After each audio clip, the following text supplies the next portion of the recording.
Yeah, it's super niche. But I mean, like, you decided to want to help other YouTubers, though. I mean, I think that's pretty cool with the knowledge that you Yeah. had. Is that kind of the same stuff that you're adding to your videos now? I mean, not all of them are like, buy a turbo Busa. It's it's like here's some fun stuff that we can talk about with new writers or even educational stuff, and like here's new bikes coming out, but then it's funny, and but here's the info, but it's funny. Is that kind of what you're trying to do with the whole helping somebody else out, but bring in your own entertainment value to it? Or I mean, I'm Yeah, trying to yeah. figure out why you're doing it this way.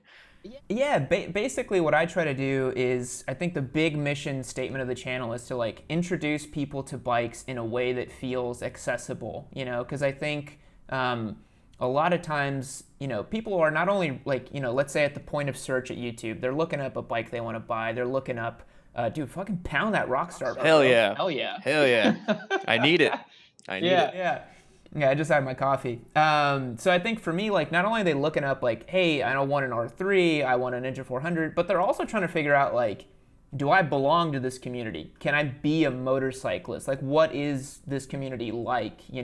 And I think for us, it's like we have a sort of responsibility with an audience to show people that, we're really accepting of anyone who wants to ride and get started. Like, one of the big things I have on my Discord server, for example, is to, like, massively try to make sure that no one is othered or feels like they're not part of the community. Because, like, I'm sure as you've seen on the analytics, it's like 97% males, overwhelmingly, Yep. white usually. Yep. And I just want to make sure that, people who are maybe outside of that feel welcome in the community and feel welcome to join into motorcycling. I just want to like spread that message that it really is for everybody. Like it's just a bicycle with a motor in it. It's not anything special. I mean, it's special, but it's not anything that's reserved for only one type of person. So anything I can do to make it more accessible and fun for everybody, that's kind of my thing. Yeah. So the whole I like how you said you have a mission statement, and I'm assuming that's what's driving every piece of content that you do.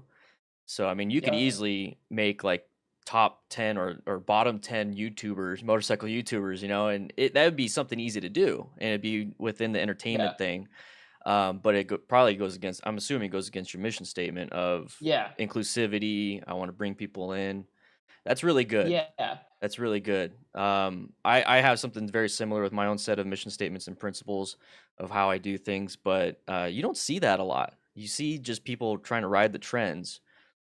Dude, it's funny. The more you talk to other YouTubers, like people are just flying by the seat of their pants. Like I feel like a lot of guys don't have an idea of the type of content they want to make. They're just kind of posting things up because they feel like it or they like kind of it feels right. And there's something to be said about that, like really authentic kind of like I'm just a dude in my bedroom putting out videos. But I think also it can lead you astray if you don't have a clear vision of what you're trying to make. You know. I think Yeah. So what's your mission statement? Like what are you trying to do with the channel? I'd be curious to hear. very similar to yours. I want people to feel inclusive. I mean, I have it's up here. It's not on my walls yet, but inclusivity. I want beginner riders to know what they're getting into based off of safety and consequences of Yeah. actually riding. To me, at the end of the day, driving a car is probably the better bet. I mean, I think everybody knows it's more safe, and you're going to get from point A to point B and have stuff to be able to put in the back seat or in the trunk compared to a bike. But if you want to choose to be a bike, well, now that you're in this world, let's go ahead and make it safe. Let's go ahead and make sure that you have somebody to connect with that can give you different experiences. And I'm basically at the end of the day trying to be that uncle that is like, hey, buddy, my sister told me you want to start riding. Let's do it safely. That's kind of where I'm at. Yeah. But everything kind of comes back to my experience as a firefighter EMT. And that's what I've seen is what I'm trying to prevent. Yeah. And that's my direction. I don't want to see people get hurt at the end of the day. So, Yeah.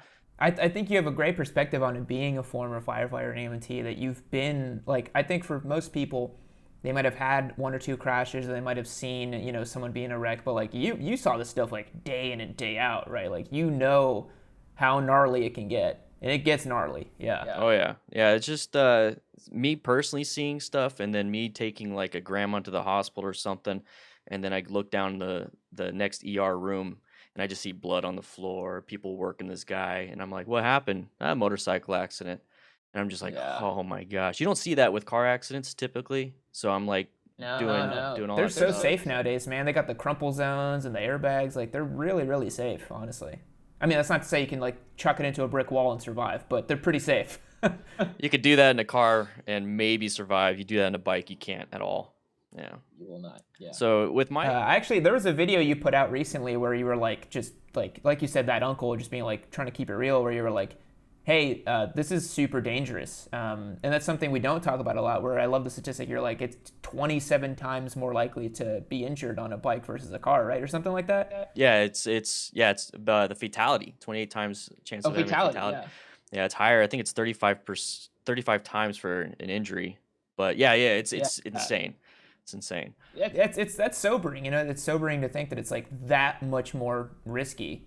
So I do like that you're kind of putting that realism into it, and you know that's something we try to push to. It's like, hey, like this is a serious thing you're doing. Like you got to be aware. You got to be, you know, focused on what you're doing because it can get really bad really quick.